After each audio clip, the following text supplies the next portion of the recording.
तुम्हाला सांगायचं खरं तर पुढारीचे संस्थापक गगू जाधव आबा, तर आबांच्या पुढं होतं की बहुजन समाजातली मुलं पुढं आणावीत म्हणून त्यावेळा त्यांना असं दिसलं की डी.वाय. पाटील आणि श्रीपतराव बोंद्रे हे दोन तरुण मुलं आणि धाडसी, त्यामुळे त्यांनी यांना उभा केलं नगरपालिकेला. दोघे निवडून आले.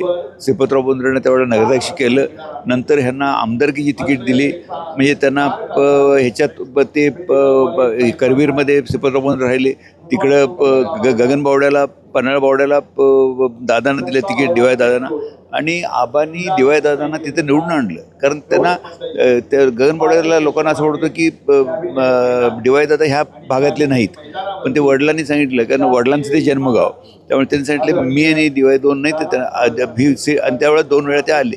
परंतु माझे म्हणजे ते धाडसी फार, म्हणजे त्यांचे धाडसी एक किस्से असे आहेत की त्यांना, म्हणजे तुम्हाला सांगतो की ते म्हणजे पोहायला देखील, म्हणजे आता या पावसाळ्याचं आहे, पुरात उड्या मारायची.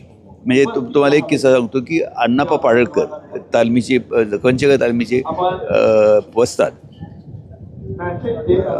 हां, मला वाटतं असंच एक पुराच्या वेळा ही डी.वाय.दांनी उडी मारली आणि ते बोऱ्यात सापडले.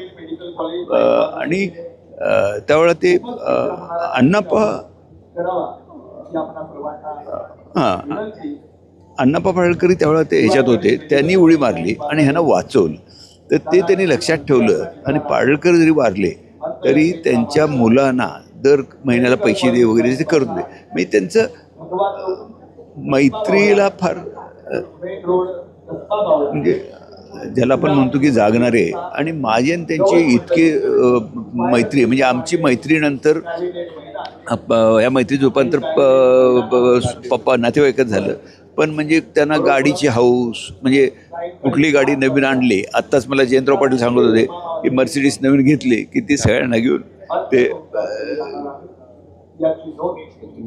हां भाऊ होते. हे डोळ्यातलं पाणीच सांगते की इथे जिव्हाळा होता आपल्या दोघांचा.